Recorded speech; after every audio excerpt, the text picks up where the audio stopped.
Bienvenido y quiero felicitarte por apartar este espacio para profundizar en la palabra de Dios. Ahora vas a escuchar un mensaje de la Iglesia Bautista Highview en español en Louisville, Kentucky, en Estados Unidos. Nosotros existimos para llevar a todas las personas a conocer y seguir a Jesús. Deseamos ser una iglesia bíblica, una iglesia cristocéntrica, centrada en el Evangelio, que tiene una predicación expositiva. ¿Qué es una predicación expositiva? Es aquella predicación que se enfoca en el texto bíblico, busca interpretarlo bien y aplicarlo legítimamente a la vida de las personas. Ahora, yo quiero invitarte a que no solo escuches la predicación expositiva, sino que tú seas un oyente expositivo, que seas un oyente que abre su Biblia, que busca en el texto, que trata de entender la Escritura y aplicarla a tu vida. Oramos que Dios bendiga su palabra y que tú puedas conocer más a Cristo.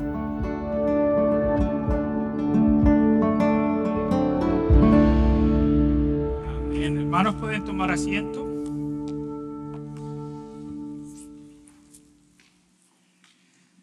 Es un privilegio para mí el estar aquí el día de hoy, poder anunciar y predicar la palabra del Señor. Y llevamos varias semanas estudiando diferentes tipos de salmos.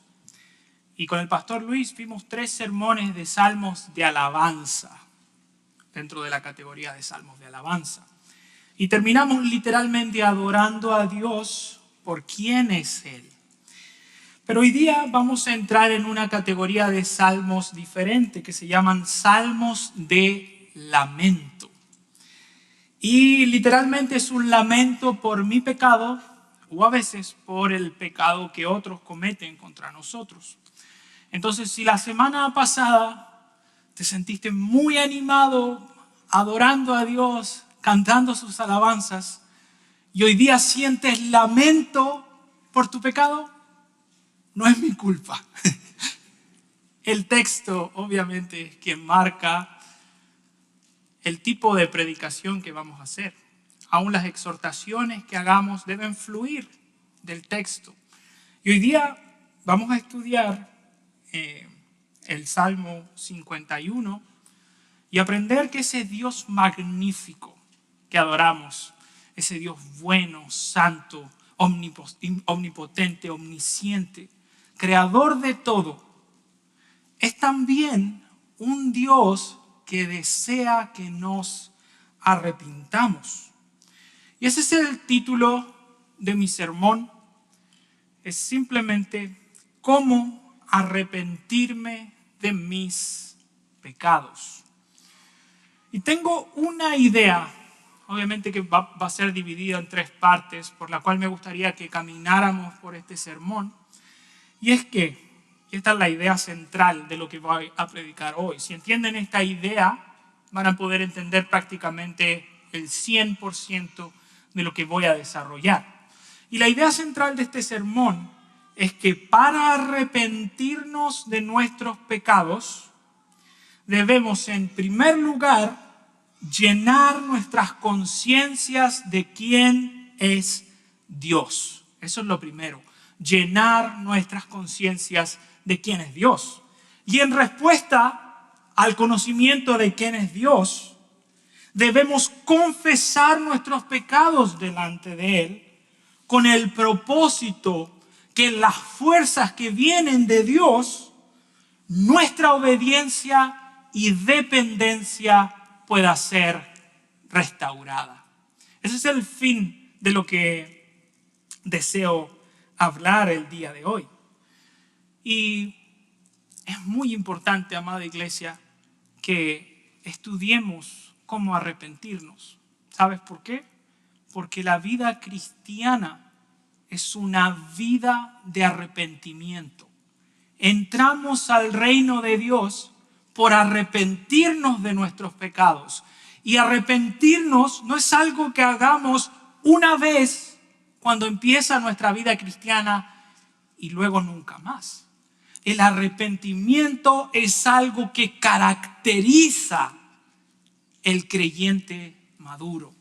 Por tanto, debemos ser instruidos sobre cómo Dios desea que yo me arrepienta de mis pecados. ¿Cuál es la forma correcta para acercarme a Dios en arrepentimiento?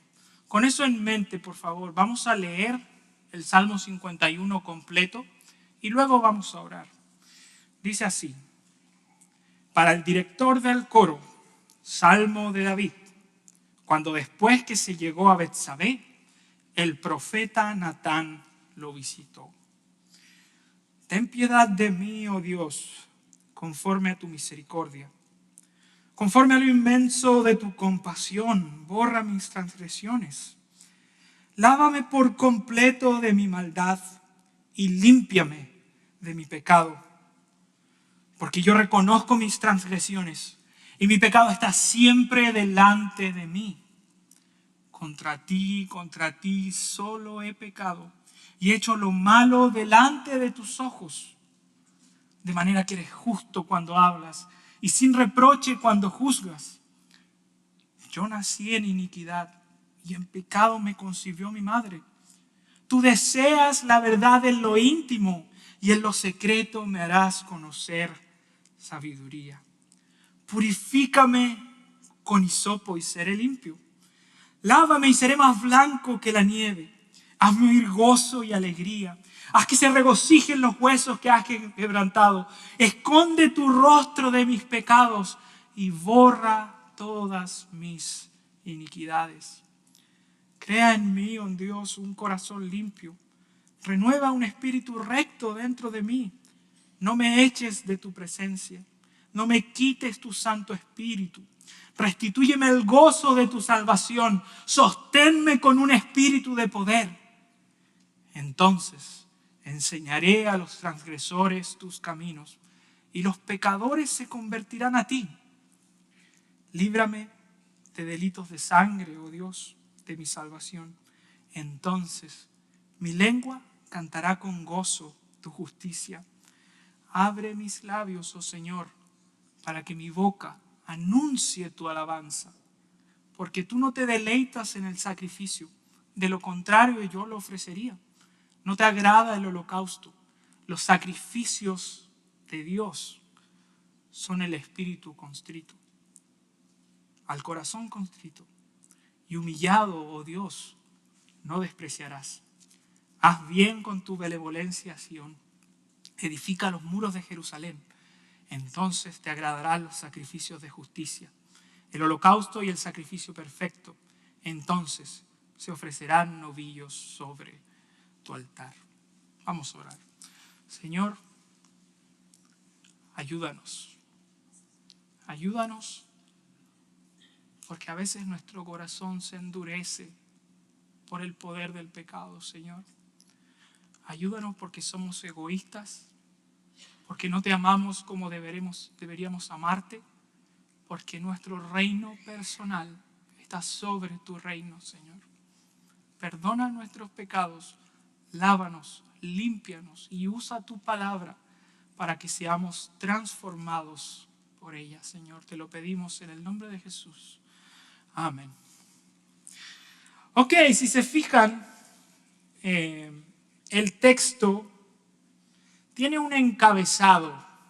Y antes de explicar, de qué se trata este encabezado, solo quiero contarles brevemente que vamos a caminar respondiendo la pregunta que es cómo arrepentirnos dando 3 respuestas sencillas. 1, para arrepentirnos debemos buscar a Dios para alcanzar misericordia. En segundo, para arrepentirnos debemos buscar a Dios para confesar nuestros pecados. Y en tercer lugar, para arrepentirnos debemos buscar a Dios para ser restaurados. Y antes de ir directamente al punto 1, como les decía, me gustaría que lean, por favor, el encabezado que aparece ahí en sus Biblias.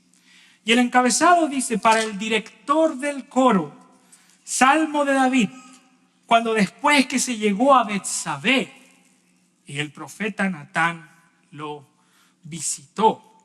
Y la mayoría de ustedes sabe que este salmo es una respuesta a la confrontación que recibió el rey David debido a su pecado con Betsabé. Toda esta historia se narra en la segunda carta a Samuel, segunda de Samuel, capítulos 11 y 12. Entonces, si quisieran después en la tarde profundizar en eso, esos son los dos capítulos donde se encuentra esta historia, segunda de Samuel 11 y el segundo libro de Samuel, capítulo 12. ¿Y cuál fue el pecado de David en específico? Muchos de ustedes ya lo saben, pero David había tomado la mujer de uno de sus soldados que estaba peleando por él en ese preciso momento. Y David, la historia dice, sale a su terrado, mira a Betsabé, que se estaba bañando en una casa contigua, y manda a sus siervos para que la traigan. Sus siervos le dicen, Señor, ella es Betsabé, la mujer de Urías. Fíjense la advertencia de los siervos, es la mujer de Urías. Él es el rey, tiene derecho a hacer lo que quiera. Sus siervos le están diciendo, está casada. Y él dice, tráiganla. Y David toma a Betsabé, tiene relaciones con ella, y Betsabé queda embarazada. Y cuando Betsabé se embaraza, David hace todo lo posible por ocultar su pecado. Todo lo posible por ocultar su pecado. Intenta que su esposo venga a casa y tenga relaciones con su esposa. ¿Para qué? Para que pareciera que el hijo era de su esposo. Pero no lo consigue. Y al no conseguir que su esposo tenga intimidad con su esposa, lo que hace David es que le dice a uno de sus soldados, pongan a Urías en el frente de la batalla. Y cuando esté en el clímax, en la parte más intensa de la batalla, retrocedan para que Urías muera. Ese es el pecado de David. En pocas palabras, David adulteró, mintió, codició y asesinó en el curso de unos pocos días. Y pasó un tiempo, ojo, y miren aún la reprensión de parte de Dios como un regalo de su gracia. Obviamente hay mérito por David por su respuesta, pero David no se arrepiente hasta que Dios manda al profeta Natán en el capítulo 12. O sea, ¿por qué David se arrepiente? No es simplemente porque sea un cristiano, un creyente. David se arrepiente porque Dios en su gracia trae reprensión para su pecado. ¿Qué hubiese pasado si el profeta Natán no hubiese venido? No lo sé, el texto no lo dice, pero no sé si David se hubiese arrepentido verdaderamente. Dios usó al profeta Natán para corregir su pecado, para decirle que pecó contra Jehová y David se arrepiente. Y este salmo es la respuesta de David luego de ese pecado, luego de que es confrontado por lo que acaba de hacer. Y uno podría decir, bueno, ¿por qué queremos leer algo tan íntimo? ¿Por qué quisiéramos ponernos metiche y meternos en la confesión personal de David si es algo tan íntimo, tan privado? Y observe las dos primeras palabras que aparecen en el Salmo. Dice, para el director del coro, Salmo de David. ¿Se dan cuenta de ese detalle? Esta historia está diseñada para ser cantada en público. ¿No es eso interesante? Que David recopila su experiencia para que nosotros aprendamos cómo luce el arrepentimiento. Este es un salmo compuesto por el poder del Espíritu Santo para que los creyentes, los miembros del pacto del pueblo de Dios, sepan y vean cómo luce el arrepentimiento bíblico. Entonces, con esto en mente, el primer punto en relación a cómo arrepentirnos es busca a Dios para alcanzar misericordia. Es importante, de nuevo, tenemos que entender cuando estamos hablando de el arrepentimiento, que el arrepentimiento se trata de principio a fin sobre Dios. Nosotros tenemos la concepción y es un error obviamente, de que el arrepentimiento se trata de mí.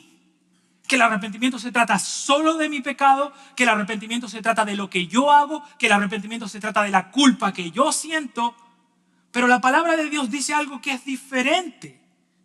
El énfasis del texto es Dios.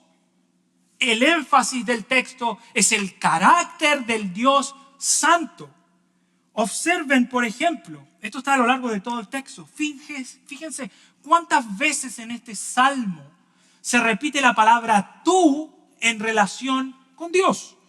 David dice, veo tu misericordia, hablando de Dios, tu compasión, hablando de Dios, tus ojos, tu rostro, tu presencia, tu Espíritu Santo, tu salvación, tu justicia, tu alabanza. ¿Por qué es tan enfático en eso, David? ¿Por qué es tan enfático en mirar hacia Dios?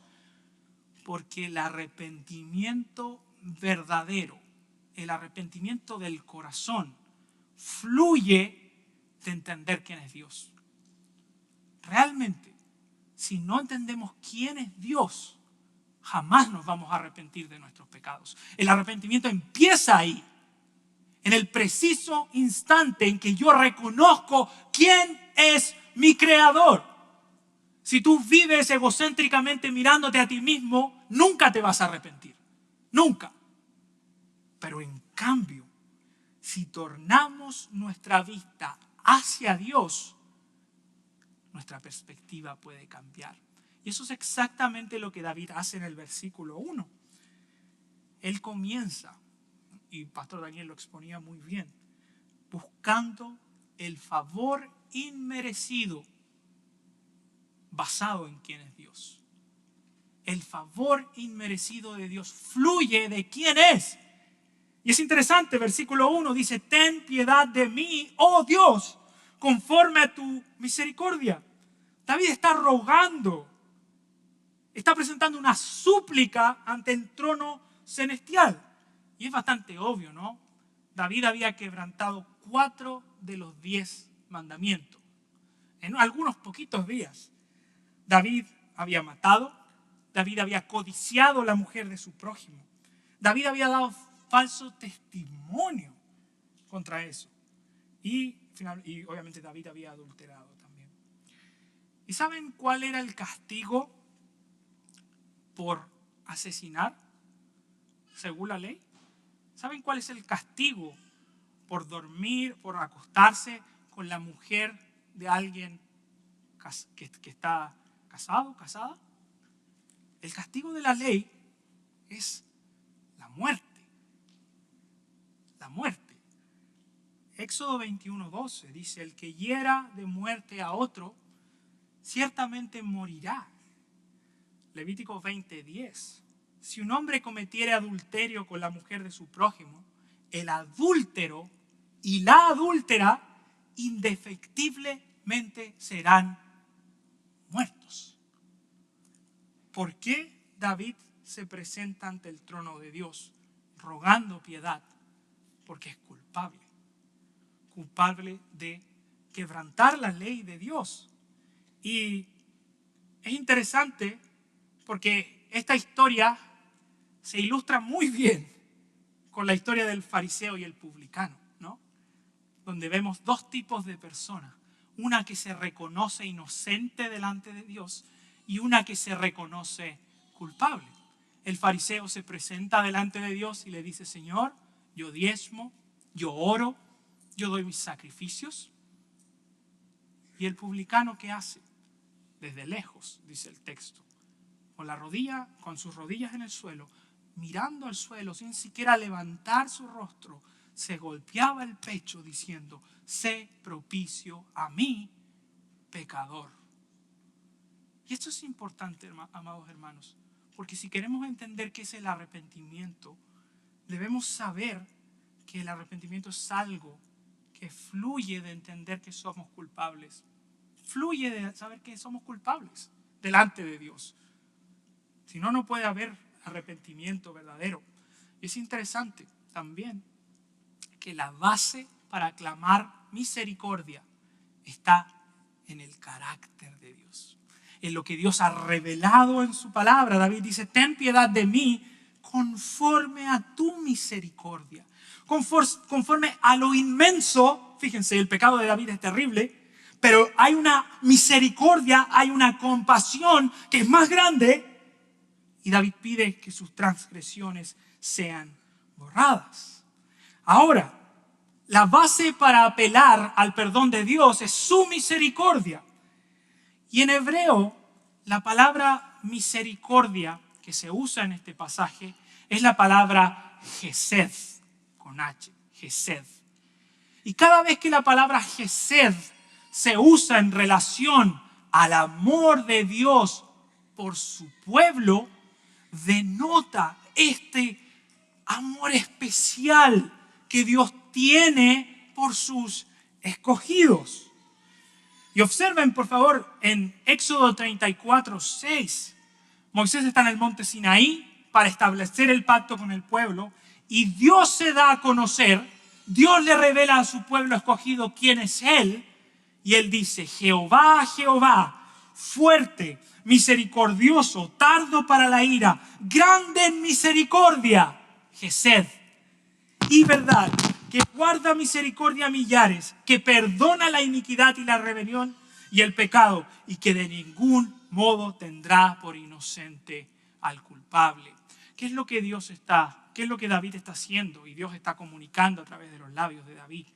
David está diciendo, perdóname, oh Señor, y hazlo por el amor inmerecido que tú has derramado sobre tus escogidos. No tengo ni un mérito para presentarme delante de Dios. Lo único que puedo apelar es a tu amor de pacto. Nada más. Y hay que ser enfático en esto, porque no hay nada, mis queridos hermanos, que motive a Dios a amarte. Nada. Ni a mí, ni a ti, ni a los pastores, ni al más santo varón que ha pisado la tierra. Podemos ser sinceros, ¿no? Nos damos cuenta de cómo somos, ¿cierto? Tú sabes lo que pasa en tu corazón. Sabes que somos egoístas, que ponemos el foco en nosotros mismos, que peleamos con el resto porque yo quiero el primer lugar en todo. Y cada vez que hacemos eso ofendemos a Dios. Y si Dios nos viera por lo que somos, si Dios nos mirara por lo que somos, deberíamos estar todos en el infierno. Eso debería pasar si Dios nos viera como somos. Pero Dios tiene misericordia, compasión, libre para derramar sobre criaturas culpables. Y no vengan quizás en este salmo diciendo, mira, me salvé en esta porque yo no he matado a nadie. Me salvé en esta porque hasta el día de hoy no hay adulterio en mi vida. Por lo tanto, muy lindo tu salmo, David, pero este no es para mí. Este no me aplica. Y hace muy poco pasamos por una serie del Sermón del Monte. Y el Señor Jesús, nuestro Salvador, dijo, el que se enoja contra su prójimo y el que mira a una mujer con deseo, ya adulteró en su corazón. No somos mejores que David. No somos mejores que David. Venimos en la misma posición que David, de rodillas, pidiendo piedad, pidiendo misericordia. Y es la realidad, hemos pecado toda nuestra vida contra Dios. Desde momentos que ni recordamos. Imagínate cuántos pecados has cometido, que hoy quizás ni te acuerdas. Y los pecados no se borran así como así. Si alguien asesina a alguien hace 20 años atrás, nadie vendría en el futuro para decir, hey, él ya fue perdonado porque tú sabes, ya pasó mucho tiempo. Seguiría siendo un asesino. Si hemos mentido una vez, ya somos mentirosos. si hemos robado, aunque sea algo pequeño, ya somos ladrones. Es nuestra categoría, es lo que somos. Y Dios es tan bueno, tan misericordioso con los seres humanos, que no solo ofrece perdón, también les ofrece limpieza, les ofrece sanación, purificación por sus pecados. Y es hermoso como David lo expresa. Él dice: borra mis transgresiones, lávame de mi pecado, lávame por completo de mi maldad. Fíjense que David no está simplemente diciendo: Señor, hice esto mal, pero el resto iba todo bien. David está diciendo: Señor, lávame por completo, todo. Lávame entero, Señor, transfórmame. Hazlo por tu gracia. Y es interesante porque David está aplicando las mismas palabras que usan los levitas para hablar de limpieza, purificación. Y es obvio que no había ni un sacrificio, no había ni un ritual que pudiera purificar a David. Pero él clama delante de uno que está sobre la ley, uno que sí puede purificarlo, y ese es Dios. Ahora, quiero que tomen un segundo para pensar en esto y préstenme atención. Esto es importante. ¿Cómo es posible que Dios perdonara a David? Él era un adúltero. Él traicionó a Urías. Él traicionó a la nación. Él pisoteó el honor de la familia de Betsabé y Urías. Arruinó la vida de sus hijos. ¿Cómo puede ser David perdonado entonces? ¿Cómo puede ser limpio? ¿Cómo puede ser Dios justo y perdonar a David y limpiarlo de toda su maldad? Y si David podía ser perdonado, lavado, restaurado, es porque Jesús fue herido por nuestras rebeliones, molido por nuestros pecados. El castigo de nuestra paz fue sobre él, y por su llaga fuimos nosotros curados. Todos nosotros nos descarriamos como ovejas, cada cual se apartó por su camino, mas Jehová cargó en él el pecado de todos nosotros. La única razón por que David podía ser perdonado, la única razón por que David podía ser limpio, es porque Jesús fue a la cruz. Esa es la única razón por la que tú y yo, pecadores, podemos acceder al perdón de Dios. Y la cruz del Señor es tan poderosa que tiene efectos pasados, presentes y futuros. Los santos del Antiguo Testamento fueron perdonados. Dios soportó en su paciencia, dice Romanos capítulo 3, mirando hacia la cruz. ¿Cómo fue David perdonado? David fue perdonado porque Jesús pagó por sus pecados. Ahora, ¿por qué esto es importante? Es que cada vez que nos acerquemos a buscar el perdón de Dios, siquiera tener el descaro de venir delante del trono celestial y pedir perdón, venimos en las misericordias fieles de David, en el Gesed que Dios ha derramado en Cristo. Es en Cristo que tenemos acceso al perdón. No hay un perdón apartado de quién es Jesús. Jesús es la causa del perdón de Dios. Y si quieres arrepentirte, míralo a Él. Muchas veces no nos arrepentimos, y quiero repetir esta idea que decía antes, porque estoy mirándome a mí mismo. Muchas veces no confieso mi pecado porque lo único que tengo es un espejo gigante y lo único que soy capaz de ver es a mí mismo. Y tenemos que sacar nuestra vista de nosotros. Dejemos de mirarnos a nosotros mismos. Deja de mirar tus circunstancias. Deja de pensar que eres la persona más miserable de la tierra. Deja de compadecerte y empieza a mirar quién es Jesús.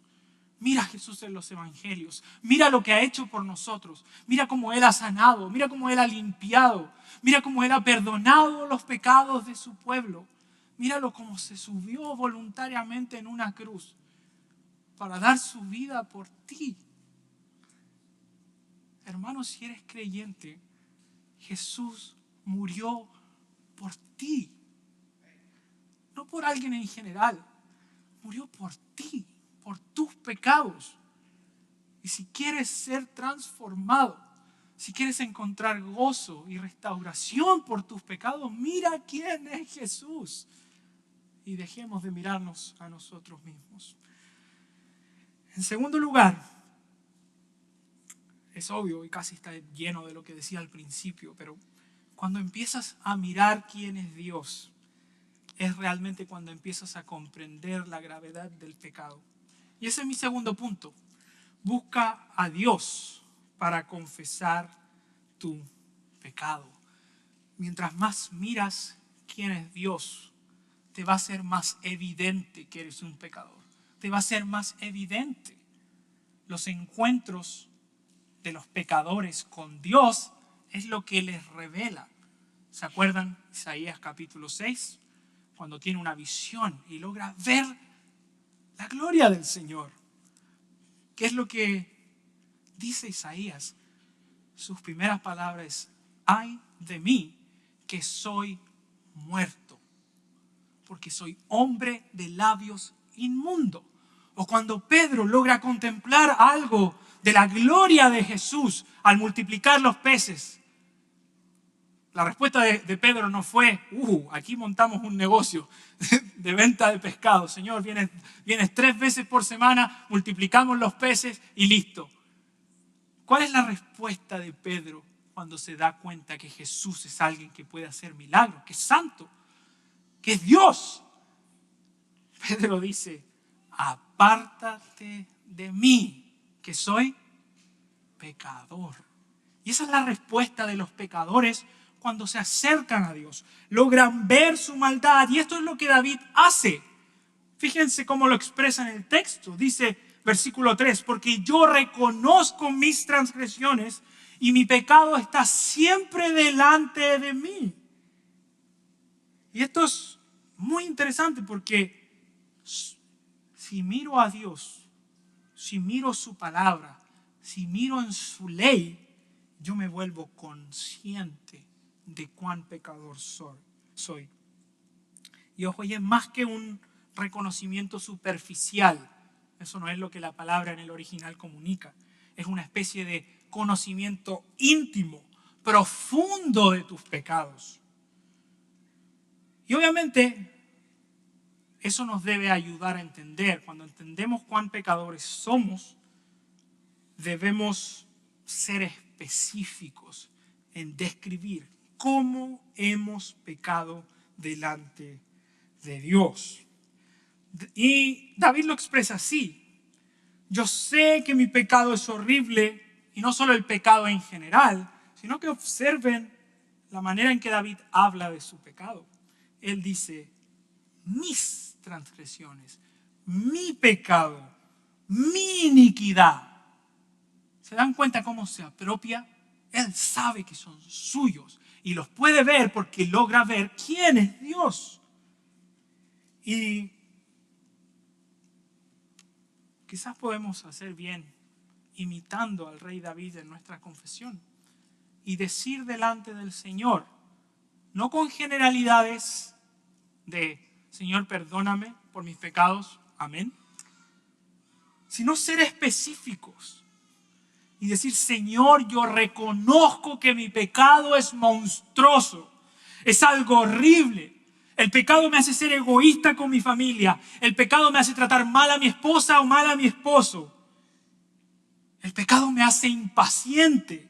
El pecado me vuelve ansioso. Mi pecado me vuelve quejumbroso y me hace poner la vista solo en mí mismo. Y yo sé, Señor, que eso no te agrada. No te agrada porque es una ofensa contra quién eres tú. Y él dice, versículo 4. Contra ti solo he pecado. He hecho lo malo delante de tus ojos, de manera que eres justo cuando hablas y sin reproche cuando juzgas. David no se está excusando diciendo que obviamente su pecado no era algo que haya ofendido a otros. Obviamente David pecó contra mucha gente, pero lo que está diciendo en ese versículo es que en última instancia todo pecado es una ofensa a Dios. ¿Cuál es el grande mandamiento?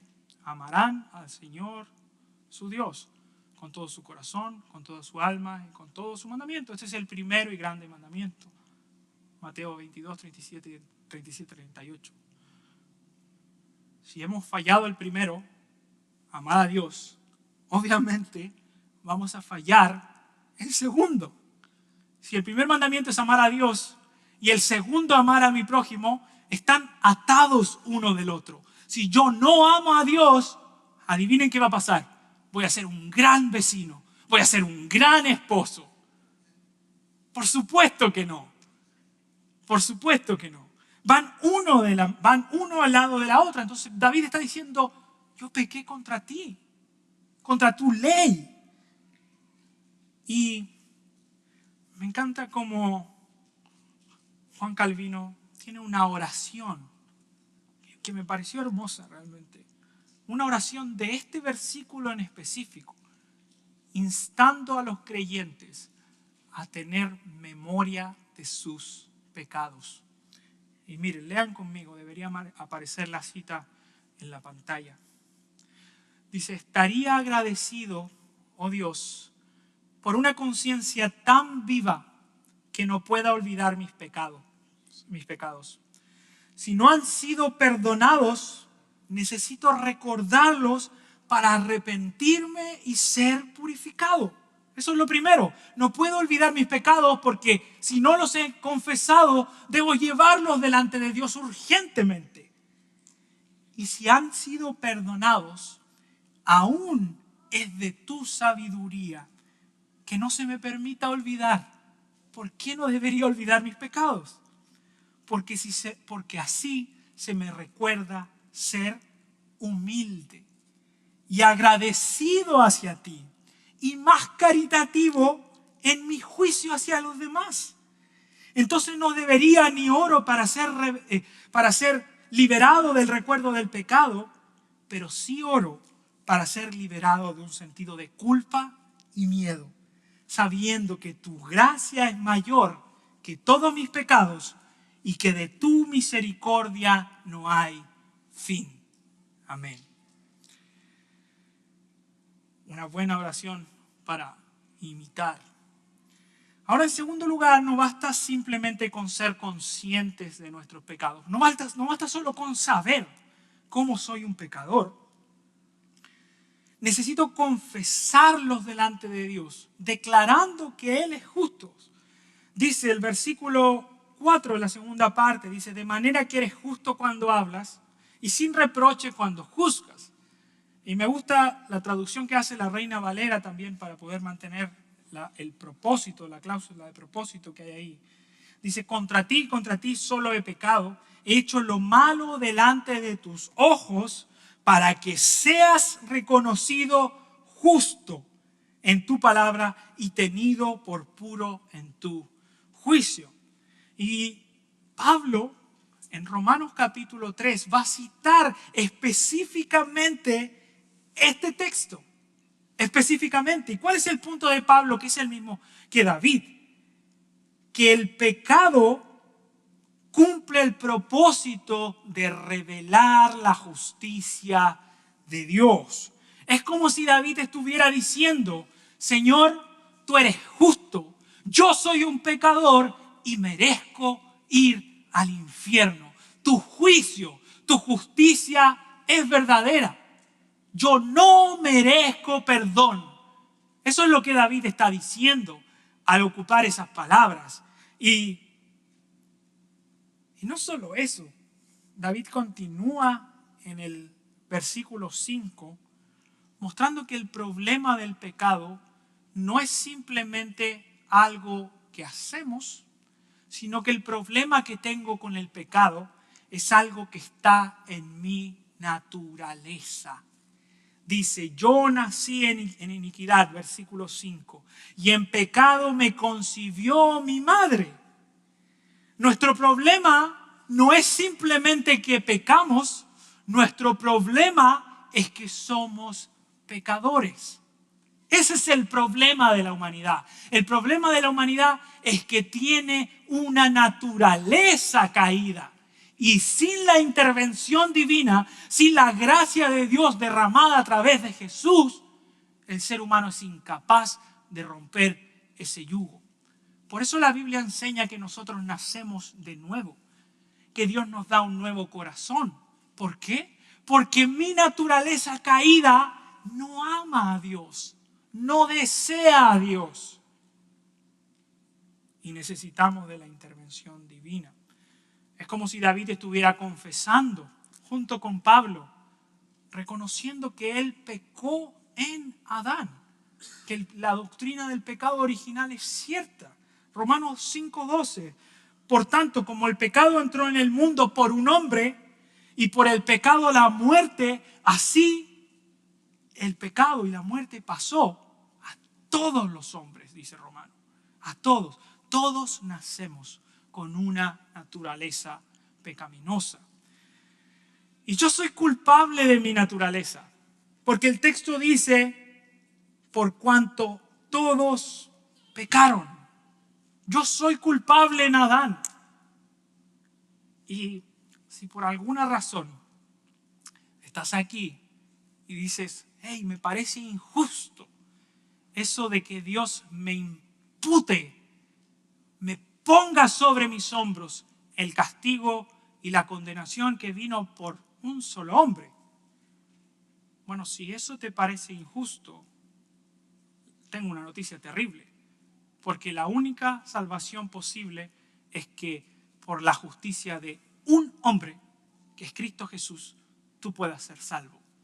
Entonces, si crees que la justicia de Cristo puede ser imputada a tu favor, debes creer que el pecado original es tuyo también. Ese es el misterio de la salvación. Thomas Watson, un autor puritano, dice, un hijo de Dios llora por el pecado que hay en él. Se aflige por llevar en su carne lo que es enemistad contra Dios. Un hijo de Dios se lamenta por la maldad oculta que hay en su corazón. Y en resumen, hasta aquí hemos visto solo 2 puntos. Primero, hemos visto que el arrepentimiento verdadero busca que los pecadores puedan llenar su conciencia de quién es Dios. Y en segundo lugar, busca que los pecadores puedan entender la gravedad del pecado y la confiesen delante de Dios. Y quiero cerrar mi último punto en este sermón. Dice, para arrepentirnos no solo debemos buscar a Dios para alcanzar misericordia y confesar nuestros pecados, sino que también debemos buscar a Dios para ser restaurados. Y esto es importante, porque el propósito del arrepentimiento, el propósito de todo esto que estamos hablando hoy, el propósito de cargar nuestra conciencia con nuestra culpa, es que exista restauración.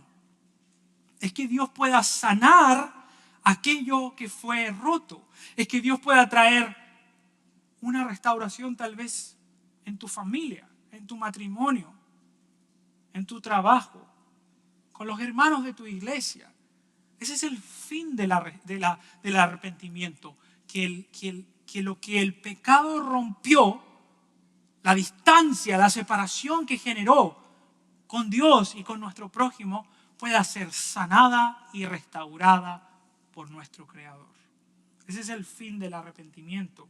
Yo le decía, ¿cuál era la idea central de mi sermón? Por si se acuerdan. Dice, lo que busca el arrepentimiento verdadero es que por medio de una conciencia llena del carácter de Dios, nosotros podamos confesar nuestros pecados en busca de que nuestra obediencia y dependencia de Dios pueda ser restaurada. Por eso miramos a Dios, por eso confesamos nuestros pecados, porque deseamos ser sanados por Jesús. Y David en el texto, y voy a caminar quizás un poquito más rápido aquí, presenta dos tipos de restauración. Por una parte va a ser el énfasis en una restauración interna. Y eso es lo primero que vamos a mirar. David enfatiza que la restauración tiene un punto de origen. La restauración comienza por dentro. La restauración comienza por tu interior, por tu corazón, por tus deseos. No es, ojo, no es que tenga que cambiar solo cosas externas.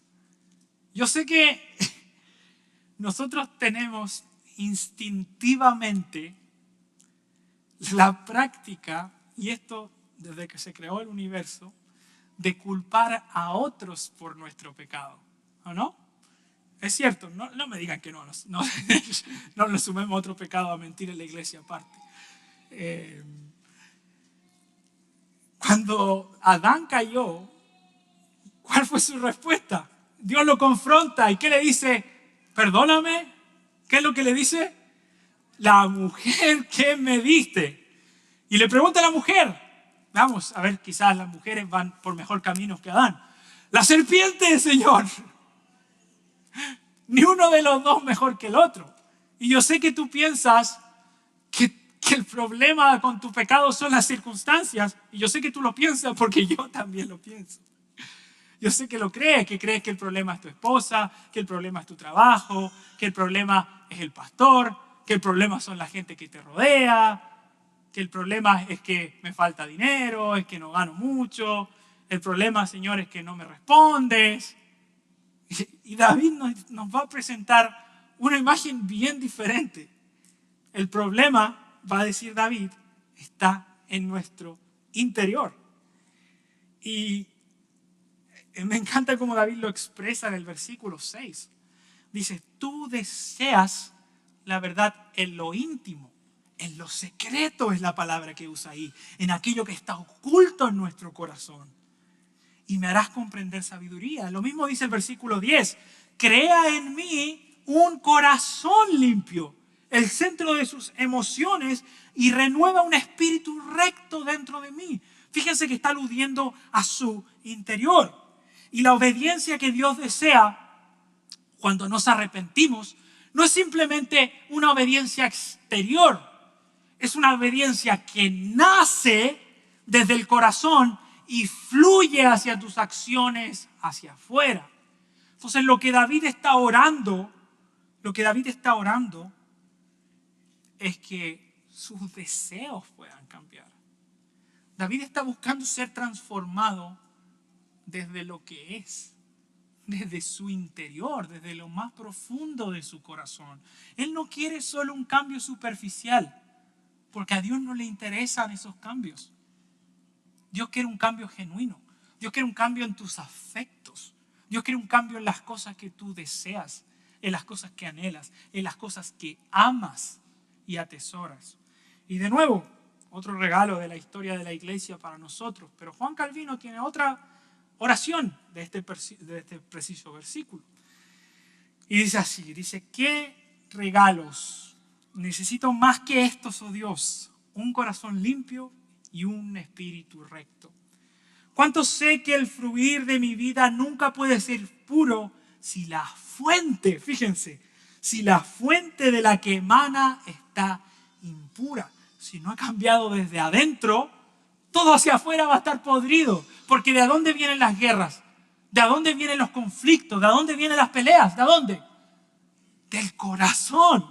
Entonces, si la fuente está impura, todo va a ser impuro. Así que más allá del perdón por mis pecados de palabra y acción, oro por una purificación interna. Purifica mi corazón de mis malos deseos, propósitos egoístas y pensamientos pecaminosos.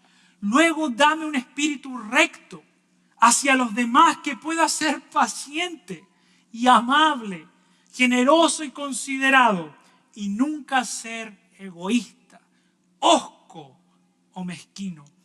Hacia ti, Señor, que pueda ser humilde, receptivo y obediente, que te sirva no solo fielmente, sino con alegría, desde un sentido de gratitud en lugar de un sentido de deber. Así te honre no solo por lo que hago, sino por cómo y por qué lo hago. Amén. Qué hermosa oración, hermanos. Y esta oración, este tipo de oración, estas oraciones centradas en querer cambios internos, son lo que realmente trae gozo a nuestro corazón. Y sé que estoy un poquito pasado por el tiempo y voy a tratar de ir cerrando. Pero la confesión no es algo triste, hermanos. Cuando confiesas tus pecados y restauras tu relación con Dios, dice David en el versículo 8, hazme oír gozo y alegría. La restauración trae gozo y alegría, hermanos. La vida de arrepentimiento no es una vida miserable. No es una vida donde eres el más desgraciado de la tierra. La vida de arrepentimiento es una vida que trae gozo, que nos alegra vivir en paz con Dios. El pecado nos amarga la vida. El pecado nos vuelve mezquinos, nos hace obsesivos, nos vuelve crueles y trae dolor. Pero la restauración que viene de parte de Dios trae gozo y alegría.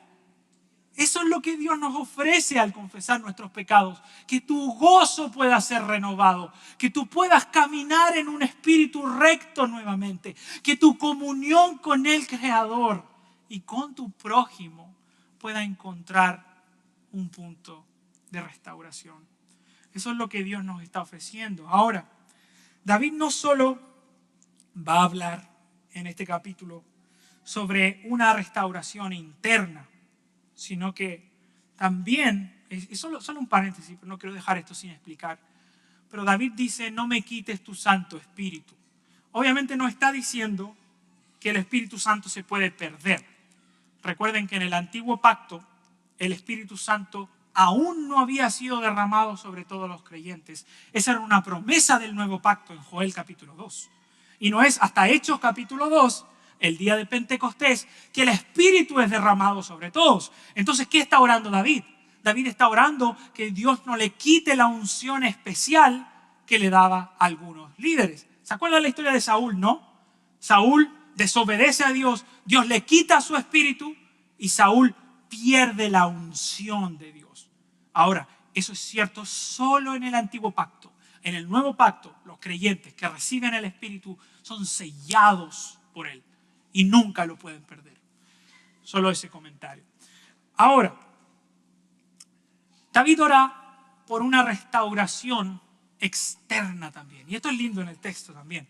Porque David no solo quiere que su comunión interna se arregle, sino que espera que las relaciones horizontales con su prójimo sean restauradas también. Porque el pecado tiene efectos colaterales. Pecamos contra Dios, pero dañamos a nuestro prójimo. Y eso trae consecuencias, consecuencias horribles. En la vida de David fue terrible, hermanos. Terrible las consecuencias. Lean, por favor, desde 2 de Samuel capítulo 11 en adelante. Las consecuencias de David. Fue horrible.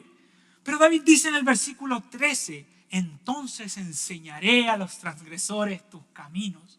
Quiero que mi ejemplo de pecar sea un ejemplo para otros.